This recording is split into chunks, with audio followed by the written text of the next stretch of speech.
नमस्ते दोस्तों, क्या हाल चाल है। बढ़िया, एकदम टॉप क्लास। मैं मनोज प्रजापति, मेरे यूट्यूब चैनल पे आप सभी लोगों का स्वागत करता हूं। अपन आज शुरू करने वाले जनरल ऑर्गेनिक केमिस्ट्री। क्या शुरू करने वाले? General organic chemistry. बेसिकली ये जनरल ऑर्गेनिक केमिस्ट्री जो होती है, इसको शॉर्ट में जीओसी बोलते हैं। ठीक है, ये ऑर्गेनिक केमिस्ट्री का बेस है। ऑर्गेनिक केमिस्ट्री का वो पार्ट है, अगर आपने इसको अच्छे से समझ लिया, अगर आपने इसको अच्छे से कर लिया है, आप ऑर्गेनिक केमिस्ट्री में कहीं भी फंसने वाले नहीं हो। अगर आपको नीट और जेई एग्जाम क्रैक करने हैं, आप जनरल ऑर्गेनिक केमिस्ट्री को बहुत अच्छे से करिए। ऑर्गेनिक केमिस्ट्री आपकी धुआंधार तरीके से सॉल्व हो जाएगी।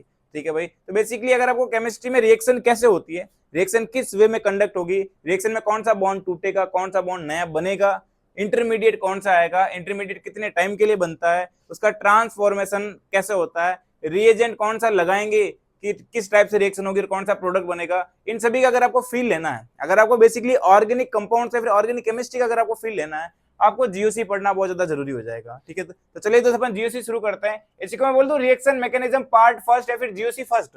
बेसिकली इसमें जो लिखा ना जीओसी, जनरल ऑर्गेनिक केमिस्ट्री, तो इसको बोला गॉड ऑफ केमिस्ट्री। मैं इसको बोल सकता हूँ गॉड ऑफ ऑर्गेनिक केमिस्ट्री। अगर मैं ये बोलूँ तो भी गलत नहीं है, क्योंकि ये इतनी शानदार कॉन्सेप्ट वाली चीज है। अगर आपने इसको, मैं बता रहा हूँ, अगर आपने इसको पढ़ लिया है, आप टॉप क्लास लेवल से सारी चीजें फिनिश कर सकते हो, टॉप क्लास लेवल से एग्जाम में पूरा मचा सकते हो। तो चलिए दोस्तों शुरू करते हैं इसको। देखना, अब देखना, इस जनरल ऑर्गेनिक केमिस्ट्री की बात मैं आपको करता हूं। तो बेसिकली ऑर्गेनिक केमिस्ट्री का ये जो पार्ट है, इसके अंदर आपको ऐसा समझाया जाएगा कि रिएक्शन कैसे डन हो रही है। बेसिकली अगर कोई रिएक्शन होती है, कोई भी केमिकल रिएक्शन होती है, लेकिन मैं ऑर्गेनिक केमिस्ट्री की रिएक्शन की बात करता हूं। अगर कोई भी ऑर्गेनिक कंपाउंड दे दिया आपको, तो ऑर्गेनिक कंपाउंड में ओल्ड जो बॉन्ड है, पुराने जो बंद है, ओल्ड बॉन्ड जो, वो ब्रेक होंगे और रिएजेंट आएगा और नए बॉन्ड बनेंगे। यानी कहीं रिएक्शन के अंदर पुराने बंद टूटेंगे। हर जगह यही होता है रिएक्शन के अंदर, पुराने बंद टूटते हैं और नए बंद बनते हैं, नए बॉन्ड्स बनते हैं, पुराने टूट जाएंगे। उसी को अपन क्या बोलते हैं? रिएक्शन। रिएक्शन में एक तो होगी रिएक्टेंट, रिएक्टेंट से बॉन्ड टूटेंगे, कुछ और अटैच होगा और नया प्रोडक्ट बन जाएगा। ये होती है रिएक्शन। इस रिएक्शन की एक मैकेनिज्म होती है। क्या होती है? रिएक्शन की मैकेनिज्म होती है, इसको अपन क्या बोलते हैं? Reaction mechanism. तो देखना रिएक्शन मैकेनिज्म कैसे होती है, समझना ऐसे। जैसे मेरे पास में कोई भी ऑर्गेनिक मॉलिक्यूल ले रखा, मैंने ले रखा ऑर्गेनिक मॉलिक्यूल। ठीक है भाई, मैंने क्या ले लिया? Organic molecule. अब देखना इस मॉलिक्यूल के अंदर क्या प्रोसेस रहेगा। इसको मैं बोल दूं सबस्ट्रेट। इसको मैं क्या बोल सकता हूं? सबस्ट्रेट। इसकी रिएक्शन हो रही है, तो जैसे ही रिएक्शन होगी तो क्या बनेगा? इंटरमीडिएट। क्या बनेगा दोस्त? इंटरमीडिएट बनेगा। और इंटरमीडिएट से बाद में बन जाएगा प्रोडक्ट। क्या बनेगा? प्रोडक्ट। ये बेसिकली रिएक्शन होती है। तो इंटरमीडिएट कैसे आएगा? तो यहाँ पर कोई भी अटैकिंग रिएजेंट आएगा। कौन सा रिएजेंट आएगा? अटैकिंग। कोई भी ग्रुप होता है जो अटैक करता है, तो मैं ऐसे लिख दूं अटैकिंग रिएजेंट। क्या आएगा दोस्त? कोई भी अटैक करने वाला रिएजेंट आएगा, तो इसको बोलता हूं अटैकिंग रिएजेंट। जैसे आएगा तो बनेगा इंटरमीडिएट। और इंटरमीडिएट जो होता है बहुत कम टाइम के लिए बनता है, तो मैं लिख दूं वेरी स्मॉल टाइम। बहुत कम टाइम के लिए बनता है कौन भाई? इंटरमीडिएट। बेसिकली देखना, रिएक्शन को कंप्लीट करवाने के लिए कहीं ना कहीं ऐसी वैलेंसी वाला कंपाउंड बनाना जरूरी, जिसके अंदर एक बॉन्ड ब्रेक हो रहा है और दूसरा बॉन्ड बन रहा है, एक बॉन्ड टूट रहा है, दूसरा बन रहा है, उसी को अपन कंबाइनली बोलते हैं इंटरमीडिएट। और ये इंटरमीडिएट बहुत कम टाइम के लिए होता है, और ये इंटरमीडिएट डिसाइड करता है कि आगे प्रोडक्ट कैसा बनेगा। ठीक है, तो इंटरमीडिएट बहुत कम टाइम के लिए होता है। इंटरमीडिएट कौन कौन हो सकता है? ये इंटरमीडिएट अपने कार्बोकेटाइन हो सकता है, कार्बेनाइन हो सकता है, कार्बिन हो सकता है, नाइट्रीन हो सकता है, या फिर बेंजाइन हो सकता है। ये सारे क्या हो सकते हैं भाई अपने? ये सारे हो सकते हैं इंटरमीडिएट। ये टाइप्स ऑफ इंटरमीडिएट अपन सारा पढ़ेंगे इसके अंदर, टाइप्स ऑफ इंटरमीडिएट के अंदर। ठीक है, ये हो गया अपने, ये इंटरमीडिएट हो सकता है। और लास्ट में क्या बनेगा? प्रोडक्ट। और प्रोडक्ट क्या होता है? मोर स्टेबल होगा भाई। प्रोडक्ट कहीं ना कहीं ज्यादा स्टेबल होगा तभी तो वो रुकेगा। तो प्रोडक्ट मोर स्टेबल होता है, बेसिकली हमें इसकी नीड होती है, क्योंकि रिएक्शन हमने इसलिए करवाया ताकि हमें क्या मिल जाए? प्रोडक्ट मिल जाए। तो ये सारा प्रोसेस, तो इसको अपन बोलते हैं रिएक्शन मैकेनिज्म। तो देखना, इसी को अपन क्या बोलते हैं? Reaction mechanism. तो कहीं ना कहीं सबस्ट्रेट और रिएजेंट। रिएजेंट क्या होता है? रिएजेंट अटैक करता है किसी मॉलिक्यूल पे, कार्बन के मॉलिक्यूल पे रिएजेंट अटैक करेगा और कुछ नया प्रोडक्ट बनेगा, वो तो हो गया रिएजेंट जो अटैक करता है। लेकिन सबस्ट्रेट का मतलब क्या समझोगे आप? सबस्ट्रेट का मतलब होता है रिएक्शन के अंदर ऐसा पार्ट जो कार्बन की सप्लाई कर रहा है। बेसिकली रिएक्शन के लिए क्या जरूरी है? कार्बन। ऑर्गेनिक मटेरियल है तो कार्बन चाहिए, और जो कार्बन की सप्लाई कर रहा है, कार्बन को दे रहा है लगातार, रिएजेंट को रिएक्शन करने के लिए कार्बन को लगातार दे रहा है, उसी को अपन क्या बोलते हैं? सबस्ट्रेट बोलते हैं। तो ये सबस्ट्रेट रिएजेंट से रिएक्शन करता है और क्या बना देगा भाई? अपने इंटरमीडिएट, और बाद में बन जाएगा प्रोडक्ट। ये हो जाएगी रिएक्शन। इसी को बोलते हैं रिएक्शन मैकेनिज्म। अब देखना, किसी भी रिएक्शन मैकेनिज्म को पढ़ने के लिए अपने 3-4 चीजें पढ़नी पड़ती है। जैसे 3-4 चीजें कौन सी? देखना, कॉन्सेप्ट होंगे बेसिकली। वो 3-4 चीजें होती है, 3-4 कॉन्सेप्ट कौन कौन से होते हैं? किसके लिए भाई? Concept to understand the reaction mechanism. वो जो कॉन्सेप्ट होता है 3-4 वो कौन कौन से होंगे, तो कहीं ना कहीं अगर रिएक्शन मैकेनिज्म होती है देखना, तो रिएक्शन मैकेनिज्म फर्स्ट जो पार्ट आएगा वो आएगा बॉन्ड क्लीवेज। क्या आएगा दोस्त? Bond cleavage. क्योंकि भाई रिएक्शन अगर हो रही है तो बॉन्ड का टूटना जरूरी है, बंद का डिसोसिएट होना, बॉन्ड का डिसोसिएट होना जरूरी है, बॉन्ड का फ्यूजन होना जरूरी है, तो बॉन्ड क्लीवेज होगा first.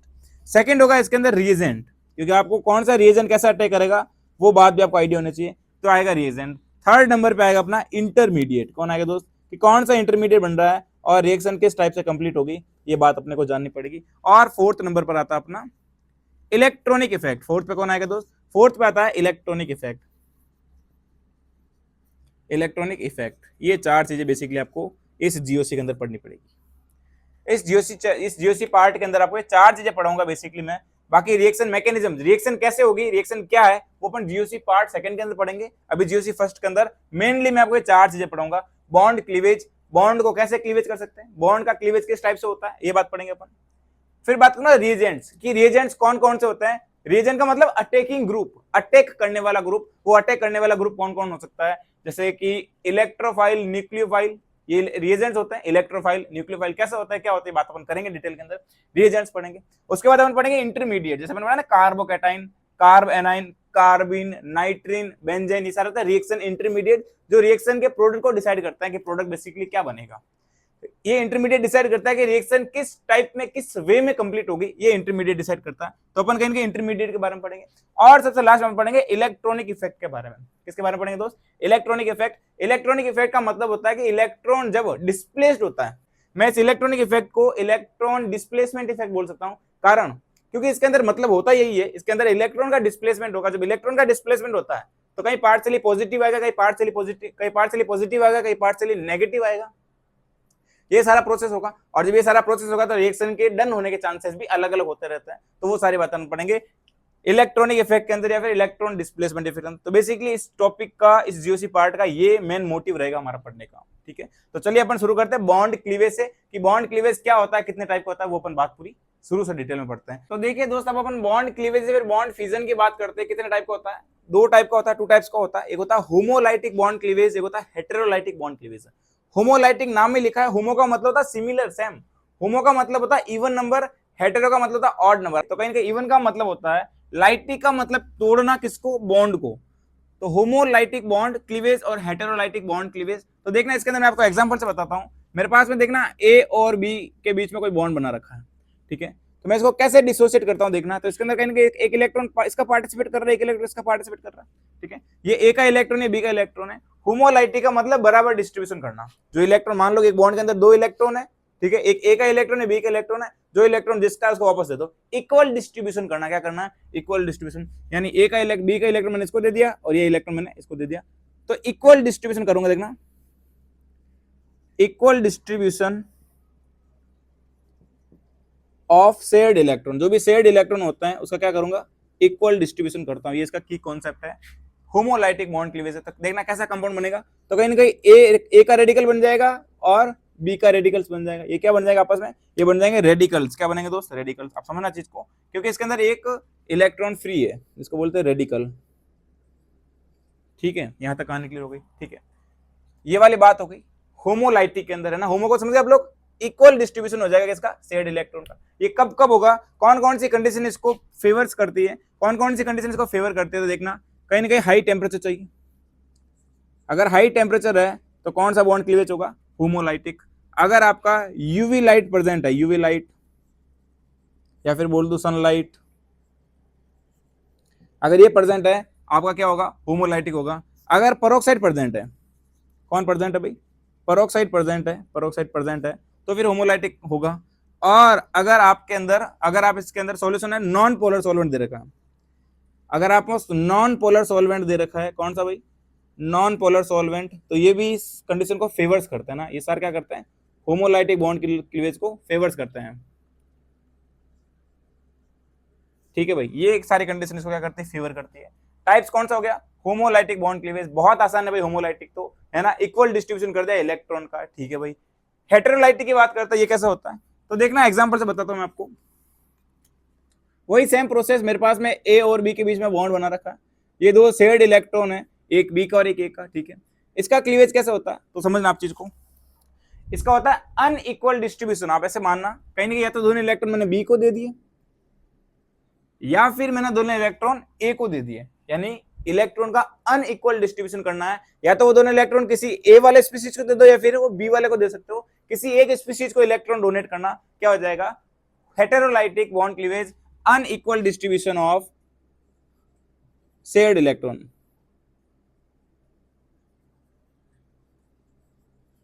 Distribution of shared electron,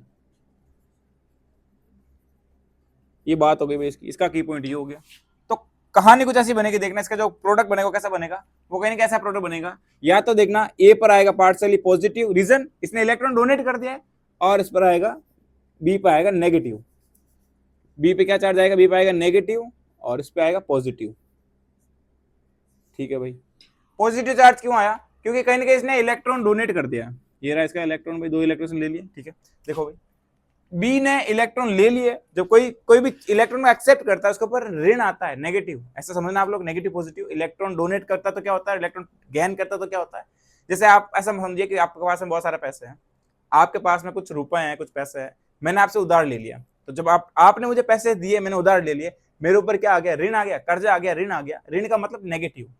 तो अगर मैंने आपसे एक्सेप्ट किया है, मेरे ऊपर नेगेटिव आएगा, आपने डोनेट किया, आपके ऊपर क्या आएगा, पॉजिटिव। तो यहां समझना ए ने भी क्या किया, ए ने डोनेट किया है तो ए पे पॉजिटिव आया, और बी ने एक्सेप्ट किया है, क्या आ गया, उसके ऊपर ऋण आ चुका है, नेगेटिव आ चुका है। ये बात आप ध्यान रखना। ठीक है दोस्त, ये उसके इलेक्ट्रोनेगेटिविटी डिपेंड करता है। जैसे देखना, ऐसा समझाता आपको, अभी इस कंडीशन में क्या होगा, कहीं ना कहीं देखना EN ज्यादा होगी बी की, किसके, ए से।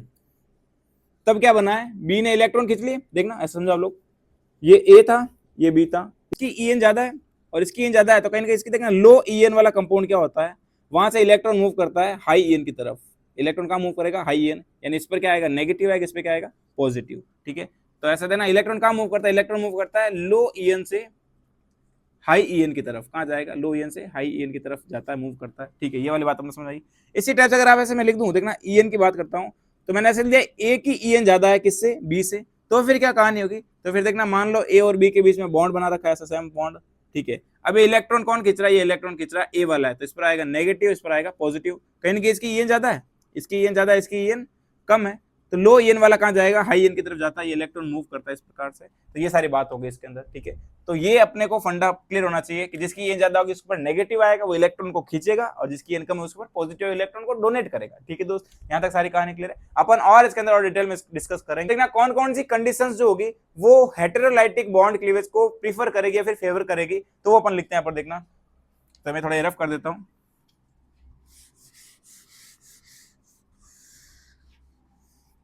जैसे देखना, इस बार तो हाई टेम्परेचर था, इसका ऑपोजिट कर दिया अपन, लो टेम्परेचर। क्या होगा भाई, लो टेम्परेचर अगर होगा तो क्या होगा, कहानी बन जाएगी। ठीक है, इसी टाइप से मैं बोलूं पोलर सॉल्वेंट क्या होना चाहिए, पोलर सॉल्वेंट अगर प्रेजेंट होगा तो भी बात बन जाएगी। और अगर आयंस प्रेजेंट है, अगर आयंस प्रेजेंट है तो भी क्या होगा, ये कंडीशन को फेवर्स करता है, कौन से को, हेटेरोलाइटिक, है ना भाई, कौन सा बॉन्ड को, हेटेरोलाइटिक को फेवर करते हैं। ठीक है भाई, ये सारी बात हो गई। तो कहीं ना कहीं ये हमारा हो गया बॉन्ड क्लीवेज। क्या हो गया दोस्त, बॉन्ड क्लीवेज, बॉन्ड को किस टाइप से अपन क्लीवेज किया है, ये सारी बात अपन ने करी। होमोलाइटिक और हेटेरोलाइटिक टाइप का होता है, अपन ने सारी बात डिस्कस करी है। ठीक है दोस्त, तो दोस्त अब अपन सॉल्वेंट की बात करते हैं। अभी अपन ने देखा था नॉन पोलर सॉल्वेंट और पोलर सॉल्वेंट, है ना, तो वो पोलर सॉल्वेंट और क्या होता है बेसिकली, तो अपन सॉल्वेंट की बात करते हैं। सॉल्वेंट 2 टाइप्स के होते हैं। सॉल्वेंट में ऐसा देखना है, बेसिकली मैं बात करता हूँ पोलर का। पोलर का मतलब क्या होता है, लिखा नॉन पोलर और पोलर, तो आप पोलर का मतलब समझो। पोलर का मतलब होता है चार्ज डेवलप होना। जैसे मैं ऐसे देखना आप लोग, मैंने वापस वही बनाया ए और बी। अगर ए और बी में EN का डिफरेंस है ना, अगर EN इक्वल नहीं है दोनों की, EN का डिफरेंस रहेगा डेल्टा EN। अगर डेल्टा EN दोनों के 0 नहीं है, डेल्टा EN में EN का डिफरेंस रहेगा, और जब EN का डिफरेंस होगा तो कहीं ना कहीं जिसकी EN ज्यादा है उस पर नेगेटिव आएगा, और जिसकी EN कम उस पर क्या आएगा, पॉजिटिव आएगा। तो जो चार्ज डेवलप हो रहा है, पोलर का मतलब यही होता है चार्ज बनना, कैटाइन और एनायन बनना। कैटाइन का मतलब पॉजिटिव होगा, एनायन का मतलब नेगेटिव होना। तो पोलर का मतलब होता है, जैसे बोला पोलर सब्सटेंस, यानी कहीं ना कहीं उसका म्यू 0 नहीं है, उसका डाइपोल मोमेंट 0 नहीं है, और उसके अंदर कहीं ना कहीं डाइपोल मोमेंट उसका 0 नहीं है, और कहीं उसके ऊपर चार्ज डेवलप हो रहा है due to EN difference, due to EN difference. EN difference इसलिए चार्ज डेवलप हो रहा है। जैसे देखना, अभी मैंने मान लिया बी का चार्ज नेगेटिव आएगा पार्शियली, इसकी ईएन ज्यादा है, इसकी ईएन कम, इसलिए इट्स बाय डेल पॉजिटिव। ये डेल का मतलब होता है पार्शियली पॉजिटिव पार्शियली नेगेटिव, पूरा नेगेटिव नहीं है, हल्का सा इलेक्ट्रॉन मूव हुआ इस तरफ इसलिए इसमें नेगेटिव आ गया, यहाँ से इलेक्ट्रॉन गया इसलिए इस पे आ गया पॉजिटिव। तो इसका मतलब होता है पोलर, ये वर्ड पोलर का मतलब ये हो गया। अब बात करता हूं मैं नॉन पोलर की। सॉल्वेंट टू टाइप्स का होता है, पोलर सॉल्वेंट और नॉन पोलर सॉल्वेंट। पहले बात करता हूं नॉन पोलर सॉल्वेंट की। तो बेसिकली नॉन पोलर सॉल्वेंट का मतलब होता है इसके अंदर कोई भी कैटायन और एनायन प्रेजेंट नहीं रहेगा। नाम में लिखा नॉन पोलर, यानी पोलर ही नहीं है। जब पोलर ही नहीं है तो किस बात का कैटायन और किस बात का एनायन, यानी इसमें पॉजिटिव नेगेटिव चार्ज डेवलप नहीं होता। तो लिख दो no solvation of cation and anion. इसमें क्या आएगा part, no solvation of cation and anion. ठीक है, यानी इसका म्यू कहीं ना कहीं जीरो होगा। डाइपोल मोमेंट जो होता है म्यू, वो म्यू क्या होगा इसका, जीरो होगा। इसका म्यू क्या होगा भाई, म्यू बराबर जीरो, ऐसे लिख दो mu equal to zero. Example की बात करते हैं ना, क्लोरोफॉर्म हो गया CCl4 सॉरी कार्बन टेट्राक्लोराइड, और बेंजीन हो गया C6H6, ये इसका एग्जाम्पल है। ये क्या हो गया इसका एग्जाम्पल हो गया, कार्बन टेट्राक्लोराइड और बेंजीन। ये ऑर्गेनिक सब्सटेंस है, ऑर्गेनिक सॉल्यूशंस है, लेकिन इसके अंदर कोई भी चार्ज डेवलप नहीं होता है, नॉन पोलर सॉल्वेंट है। क्या भाई, नॉन पोलर सॉल्वेंट। ठीक है, अब मैं बात करता हूँ दूसरा की पोलर सॉल्वेंट। दूसरा टाइप क्या होता है अपना, दूसरा होता है पोलर सॉल्वेंट, वो भी बात करते हैं। मैंने ऐसे लिखा पोलर सॉल्वेंट। तो पोलर सॉल्वेंट सामने लिख रहा भाई, कहीं ना कहीं कैटायन और एनायन प्रेजेंट होगा। नाम में लिखा कहीं ना कहीं कैटायन एनायन प्रेजेंट होगा। ये भी टू टाइप्स का होता है, इसको फर्दर टू टाइप्स में डिवाइड किया गया है, polar protic solvent, polar aprotic solvent. तो चलिए वो बात करते हैं अपन। तो इसको दो टाइप में बांटा गया है, एक मैं यहाँ लिखूंगा इस तरफ और एक मैं यहाँ लिख देता हूँ। तो एक होता है पोलर प्रोटिक सॉल्वेंट, आप नाम से समझना, पोलर प्रोटिक सॉल्वेंट, और एक होता है पोलर एप्रोटिक सॉल्वेंट। ठीक है भाई, ये एप्रोटिक लिखा है मैंने, इधर लिखा मैंने प्रोटिक। आप समझिए भाई चीजों को थोड़ा क्लेरिफाई करिए, आप चीजों को क्लेरिफाई करिए। देखना, नाम लिखा पोलर का मतलब चार्ज डेवलप होगा, प्रोटिक का मतलब होता है प्रोटोन। प्रोटिक का यहाँ मतलब है प्रोटोन, यानी कहीं ना कहीं इसमें हाइड्रोजन बॉन्डिंग होगी, प्रोटोन एक्सेप्ट करेगा, बेसिकली प्रोटोन एक्सेप्ट करेगा प्रोटिक। ए प्रोटिक प्रोटोन को एक्सेप्ट नहीं करेगा, प्रोटोन यानी हाइड्रोजन, प्रोटोन का मतलब हाइड्रोजन, हाइड्रोजन के साथ में प्रॉपर बॉन्डिंग नहीं होती है, डायरेक्टली हाई ईएन वाले एटम से अटैच नहीं होगा, डायरेक्टली हाई ईएन वाले एटम से अटैच होगा, और हाइड्रोजन बॉन्डिंग होती है, कैटायन भी बनता है एनायन भी बनता है। इस तरफ ओनली कैटायन बनता है, कैटायन की साइज बड़ी होती है, स्टेरिक क्राउड होता है, तो एनायन वहां पर नहीं बन पाता है। वापस समझना, मैं आपको लिखवाता हूँ सारी चीजें। इसके अंदर देखना, hydrogen atom directly bonded with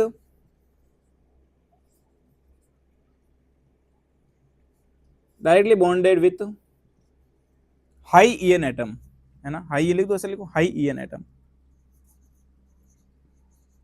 जैसे ऑक्सीजन, नाइट्रोजन, फ्लोरीन, इन सबसे क्या होगा, डायरेक्टली अटैच हो जाएगा, यानी क्या लिखो तो हाइड्रोजन बॉन्डिंग होगी। क्या होगी भाई, हाइड्रोजन बॉन्डिंग होती है, और इसमें कैटाइन और एनाइन दोनों बनते हैं, cation and anion both are solvated. ये इसका मेन पार्ट हो गया, cation and both are solvated. Example बताओ इसका, तो एग्जांपल होता है H2O, ROH, di methyl formamide, ये सारे इसके क्या हो गए, एग्जांपल्स हो गए भाई। ठीक है, यहां तक कहानी क्लियर हो गई। ये बात देखना वापस कि हाइड्रोजन एटम डायरेक्टली बॉन्डेड होता है हाई ईएन वाले एटम से, हाइड्रोजन बॉन्डिंग होगी, और कैटायन और एनायन बोथ आर सॉल्वेटेड, इसके अंदर दोनों ही होंगे, कैटायन भी होगा और एनायन भी प्रेजेंट होगा। ठीक है, और दोनों सॉल्वेट होते हैं इसके अंदर। ठीक है, इधर बात करता हूं, तो कहीं ना कहीं देखना, हाइड्रोजन एटम बताओ अटैच हो गया डायरेक्ट, नहीं, hydrogen not directly attached,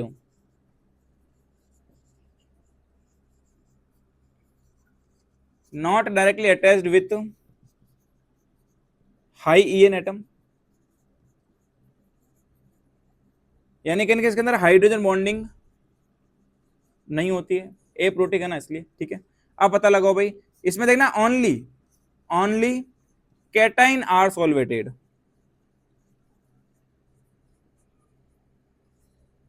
only cation are solvated, anion नहीं, not anion due to steric crowd of cation, due to steric crowd of cation, ये सारी बात होती है भाई इसके अंदर। ये हो गया भाई अपने polar aprotic solvent, polar protic solvent. तो इसके अंदर हाइड्रोजन एटम डायरेक्टली अटैच नहीं होता हाई ईएन वाले एटम से, और ओनली इसके अंदर कैटाइन सॉल्वेटेड होगा, एनाइन सॉल्वेटेड नहीं होता है। रीजन, कैटाइन बड़ा होता है, कैटाइन की स्टेरिक क्राउड होती है, स्टेरिक क्राउड से रिपल्सन होगा, तो एनाइन उसके अंदर सॉल्वेटेड या फिर डिसॉल्व नहीं हो पाता है। ठीक है दोस्त, ये सारी बात हो गई, आया आपको समझ में। अब अपन बात करेंगे रिएजेंट्स के बारे में कि रिएजेंट्स कौन कौन से होते हैं, कैसे काम करते हैं, वो सारी बात अपन जानते हैं। तो चलिए दोस्त आगे अपन बात करते हैं रिएजेंट्स की। पहले अपन बॉन्ड क्लीवेज देखा, बात करते हैं रिएजेंट की। तो रिएजेंट का मतलब होता है ऐसी स्पीसीज होगी ये, रिएजेंट का मतलब होता है ये ऐसी स्पीसीज है जो सबस्ट्रेट के रिएक्टिव साइड पे अटैक करेगा और कहीं ना कहीं उससे नया प्रोडक्ट बनेगा। तो लिख दूं, है ना, तो देखना ऐसे डेफिनेशन बताता हूं इसकी। तो the species which attacks the reactive site of the substrate, यानी ऐसी स्पीसीज है जो रिएक्टिव साइट, सबस्ट्रेट की रिएक्टिव साइट पे क्या करता है, अटैक करता है। मान लो जैसे देखना, आप समझना, जैसे कोई एक सबस्ट्रेट है, इस सबस्ट्रेट में रिएक्टेंट के जुड़ने की जगह कहीं यहाँ पर है, रिएजेंट के जुड़ने की जगह यहाँ पर है, वो आएगा डायरेक्ट, ये रिएक्टिव साइट है और यहाँ से अटैच होगा और नया प्रोडक्ट बनाएगा। तो ये जो प्रोसेस है ये होगा, अपना रिएजेंट आया, ये सबस्ट्रेट है, क्या बनेगा भाई, अपना प्रोडक्ट। ये रिएक्शन का पार्ट होता है, इसके अंदर रिएजेंट का होना जरूरी है। रिएजेंट ऐसा स्पीसीज है जो रिएक्टिव साइट पे अटैक करेगा, सबस्ट्रेट के रिएक्टिव साइट पे अटैक करेगा और प्रोडक्ट बनाएगा, ये होता है रिएजेंट। टाइप्स ऑफ रिएजेंट की बात करते हैं, किसकी बात करते हैं दोस्त, टाइप्स ऑफ रिएजेंट। देखिए मैं लिखता हूं टाइप्स ऑफ रिएजेंट, यहां लिख देता हूं। तो टू टाइप्स के होते हैं मेनली, टाइप्स ऑफ रिएजेंट। तो कितने पार्ट बताऊंगा भाई मैं इसके, दो पार्ट बताऊंगा, दो कौन कौन से होते हैं आप समझना चीजों को।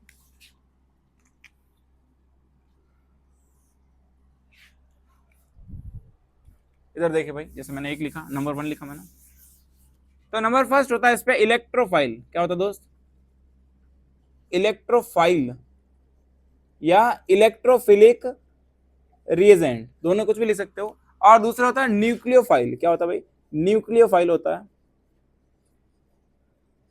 या न्यूक्लियोफिलिक रिएजेंट। क्या होता है भाई, न्यूक्लियोफाइल या फिर न्यूक्लियोफिलिक रिएजेंट। अब देखना मैं इनके डिफरेंस और इनकी डेफिनेशन सारी बात बताता हूँ, इन दोनों के अंदर डेफिनेशन वगैरह मैं सारी बात आपको बताता हूँ। नाम में ही लिखा देगा, इस तरफ मैं बात करता हूँ, एक होता है इलेक्ट्रोफाइल, एक होता है न्यूक्लियोफाइल। मैं इलेक्ट्रोफाइल की बात करता हूँ, पहले आप समझना चीजों को। नाम में लिखा है इलेक्ट्रोफाइल, इलेक्ट्रो का मतलब, इसमें हिंदी में बोलते हैं, देखना मैं बताऊंगा। इलेक्ट्रो का मतलब होता है इलेक्ट्रॉन, और फाइल का मतलब से अंग्रेजी में पता नहीं चल रहा है, इंग्लिश के अंदर तो कुछ भी पता नहीं चल रहा है फाइल का मतलब क्या है, लेकिन हिंदी में इसको बोलते हैं इलेक्ट्रॉन स्नेही। आप नाम पढ़ना इसका, देखो लिखा है इलेक्ट्रॉन स्नेही। और जब इलेक्ट्रॉन स्नेही होगा तो सिंपल सी बात है, क्या करेगा, इलेक्ट्रॉन से स्नेह करने वाला, इलेक्ट्रॉन से स्नेह करने वाला। और जब इलेक्ट्रॉन से स्नेह कब करेगा कोई, इलेक्ट्रॉन स्नेह तब करेगा जब इसके खुद के पास में इलेक्ट्रॉन की कमी हो। अरे भाई आप उसी से स्नेह करते हो ना जिसकी आपकी लाइफ में कमी हो, अरे ऐसा होता नहीं होता है, आप उसी से स्नेह करते हो जो आपकी लाइफ में नहीं है, ठीक है। तो ये भी उसी से स्नेह करेगा, ये भी उसी से, थोड़ा स्नेह करना समझे आप लोग, ये भी उसी से, ये भी उसी का फिलिक होता है, उसी से स्नेह करेगा, किससे, इलेक्ट्रॉन। तो इलेक्ट्रॉन डेफिशिएंट स्पीसीज होती है, इसलिए इलेक्ट्रॉन से स्नेह करती है, बोलते हैं इलेक्ट्रोफाइल। लिख दो इलेक्ट्रॉन डेफिशिएंट स्पीसीज, है ना, जो इलेक्ट्रॉन को एक्सेप्ट करेगी, इलेक्ट्रॉन को विड्रॉ करेगी, इलेक्ट्रॉन फाइल के लिए उसको बोलेंगे इलेक्ट्रोफाइल। तो लिख दो इट इज इलेक्ट्रॉन डेफिशिएंट, इसको नाम को कहां लिखो भाई, मैं समझ गए नाम, देखो हिंदी में लिख देना आप लोग कहीं, it is electron deficient species, लिख दूं मैं, it is electron deficient species which accepts the electron, which is accept the electron from substrate। ये सबस्ट्रेट क्या करेगा, इलेक्ट्रॉन एक्सेप्ट करेगा और कहीं ना कहीं जुड़ के नया प्रोडक्ट बना देगा। ठीक है भाई, लिख दो एक्सेप्ट इलेक्ट्रॉन फ्रॉम सबस्ट्रेट, लिख दो फ्रॉम सबस्ट्रेट। ठीक है भाई, ये बात हो गई अपनी, ये कहानी हो गई यहाँ तक इसकी, आया समझ में। इलेक्ट्रोफाइल क्या होता है, अभी मैं इलेक्ट्रोफाइल कौन कौन सा होता है एग्जांपल सारे बताऊंगा मैं आपको भी यहाँ पर, ठीक है। अब मैं बात करता हूँ पहले न्यूक्लियोफाइल की। नाम में लिखा न्यूक्लियोफाइल, हिंदी में इसको बोलते हैं नाभिक स्नेही। न्यूक्लियस का मतलब हो गया नाभिक और फाइल का मतलब स्नेही, या नाम लिखता हूं, इसको बोलते हैं नाभिक स्नेही, नाभिक स्नेही। लो भाई, इस बार ये किससे स्नेह करेगा, इस बार ये करेगा न्यूक्लियस से स्नेह करेगा। न्यूक्लियस चाहिए इसको, क्या चाहिए, न्यूक्लियस चाहिए। आप समझना इस चीजों को, यहाँ लिख दो तो मैं इलेक्ट्रॉन स्नेही, ताकि बात बनी रहे भाई, ठीक है। ठीक है भाई, देखिए न्यूक्लियोफाइल का मतलब होगा कहीं ना कहीं न्यूक्लियस से प्यार करता है, कहीं ना कहीं न्यूक्लियस से प्यार करता है, इसको न्यूक्लियस चाहिए, है ना। तो इसको अगर न्यूक्लियस चाहिए यानी इसके खुद के पास में क्या पड़ा है, बहुत सारे इलेक्ट्रॉन पड़े होंगे, तभी तो इसको इलेक्ट्रॉन नहीं चाहिए, इसको क्या चाहिए, न्यूक्लियस चाहिए। बोल दो इलेक्ट्रॉन रिच स्पीसीज है जो इलेक्ट्रॉन को डोनेट करती है, ये इलेक्ट्रॉन रिच स्पीसीज है जो इलेक्ट्रॉन को डोनेट करती है, किसको देगी, इलेक्ट्रॉन सबस्ट्रेट को देगी और नया प्रोडक्ट बनेगा। तो लिखता हूं it is electron rich species, it is electron rich species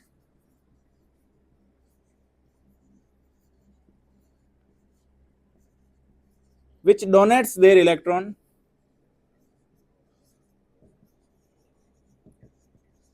to substrate। ये इलेक्ट्रॉन अपने इलेक्ट्रॉन को सबस्ट्रेट को डोनेट करती है, ठीक है भाई, इसी को अपन क्या बोलेंगे, न्यूक्लियोफाइल। इलेक्ट्रोफाइल को अपन ई पॉजिटिव से डिनोट करते हैं, इलेक्ट्रोफाइल को अपन ई पॉजिटिव से डिनोट करते हैं, न्यूक्लियोफाइल को अपन NU माइनस से डिनोट करते हैं, NU माइनस, आप जरूर से ध्यान रखें इस चीज को। तो ये इलेक्ट्रोफाइल ई प्लस और ये NU माइनस, यहां तक सारी कहानी क्लियर है। अब मैं इनके थोड़े एग्जांपल लिखवाता हूं कि कौन कौन से प्रोडक्ट इलेक्ट्रोफाइल होता है, कौन कौन से सब्सटेंस स्पीसीज इलेक्ट्रोफाइल है और कौन कौन सी न्यूक्लियोफाइल है। तो एग्जांपल से बात करते हैं, ठीक है दोस्त। तो देखिए दोस्तों कुछ एग्जांपल्स लिखे मैंने साथ में ही, है ना, यहाँ से शुरू किया अपन ने एग्जांपल्स लिखना, इस तरफ पे भी यहाँ से शुरू किया एग्जांपल्स लिखना, ठीक है। तो देखना लुईस एसिड जो होता है, बेसिकली लुईस एसिड का मतलब होता है जो इलेक्ट्रॉन को एक्सेप्ट करता है, लुईस एसिड का मतलब होता है जो इलेक्ट्रॉन को एक्सेप्ट करता है। इलेक्ट्रोफाइल भी कहीं ना कहीं इलेक्ट्रॉन से स्नेह करता है, इलेक्ट्रॉन चाहिए इसको, ये इलेक्ट्रॉन को एक्सेप्ट करेगा। तो Lewis acids are electrophile, Lewis acid क्या होता है भाई, लुईस एसिड इलेक्ट्रोफाइल होता है, ठीक है, आप समझ गए, ये हो गया लुईस एसिड इलेक्ट्रोफाइल। अगला देखना पॉजिटिव, इनके ऊपर चार्ज तो पॉजिटिव है लेकिन इनका ऑक्टेट इनकम्प्लीट है, तो पॉजिटिव विद इनकम्प्लीट ऑक्टेट की बात करूंगा, तो जैसे प्रोटॉन हो गया, NO प्लस हो गया, एक्स प्लस, आर प्लस, ये जो सारे एग्जांपल्स है ये इनके एग्जांपल है। न्यूट्रल विद इनकम्प्लीट ऑक्टेट, ये न्यूट्रल है सारे लेकिन ऑक्टेट जो होता है ये सारे न्यूट्रल, इनका ऑक्टेट क्या हो जाएगा, इनकम्प्लीट होगा। ये कुछ इलेक्ट्रोफाइल के एग्जांपल्स है। इसी टाइप से मैंने यहाँ पर न्यूक्लियोफाइल के एग्जांपल्स पे लिखे भाई, देखना H minus, hydride ion, halide ion, hydroxide, alkoxide, phenoxide ion, ये सारे आयन्स की बात करूंगा मैं। इसी टाइप से neutral containing lone pair, neutral है लेकिन लोन पेयर इसको प्रेजेंट होगा, जैसे H2 हो गया, एल्कोहल ROH, ईथर, अमोनिया हो गया, एमीन हो गया, अमोनिया हो गया, एमीन हो गया, सारे इसके एग्जांपल्स हो गए, किसके, न्यूक्लियोफाइल के एग्जांपल है। और पाई डोनर की बात करता हूं, पाई इलेक्ट्रॉन को डोनेट करने वाले, बेसिकली इसके अंदर क्या होगा, इलेक्ट्रॉन को डोनेट करने वाला होगा, है ना, इलेक्ट्रॉन ज्यादा इसके ऊपर, तो इसके पास इलेक्ट्रॉन ज्यादा, इलेक्ट्रॉन रिच स्पीसीज है, इलेक्ट्रॉन को डोनेट करेगी। तो पाई इलेक्ट्रॉन डोनेट कौन करेगा, जैसे एल्कीन हो गया, ये कितने इलेक्ट्रॉन देगा, ये देगा 2 पाई इलेक्ट्रॉन, एल्काइन देगा 4 पाई इलेक्ट्रॉन, बेंजीन देता है 6 पाई इलेक्ट्रॉन, ठीक है, तो ये पाई इलेक्ट्रॉन देगा भाई, एल्काइन, एल्कीन, बेंजीन सब। और इसको बोलते हैं ग्रिग्नार्ड रीजन, अपन डिटेल में पढ़ेंगे इसके बारे में। ग्रिग्नार्ड रीजन हो गया, लिथियम एल्यूमिनियम हाइड्राइड हो गया, सोडियम बोरोहाइड्राइड हो गया, ये सारे क्या होता है, न्यूक्लियोफाइल भी होता है और H प्लस प्रोवाइडर भी होते हैं। एक तो ये न्यूक्लियोफाइल है, न्यूक्लियोफाइल का काम करेंगे, कहीं कहीं इलेक्ट्रॉन देते हैं और H प्लस भी देते हैं, तो ये H प्लस प्रोवाइडर भी होते हैं, ठीक है। तो ये अपने रिएजेंट्स तक सारी बात करी, अपने जीओसी की जनरल इंट्रोडक्शन की बात करी, फिर अपने बॉन्ड क्लीवेज पढ़ा और फिर अपने सॉल्वेंट के टाइप्स पढ़कर अपने रिएजेंट की बात करी। रिएजेंट कितने टाइप होते हैं, 2 टाइप्स के, इलेक्ट्रोफाइल और न्यूक्लियोफाइल, और उनके एग्जांपल की सारी बात करी। इसके बाद अपन पढ़ेंगे इंटरमीडिएट्स के बारे में, उसके बाद पढ़ेंगे अपन इलेक्ट्रॉनिक इफेक्ट।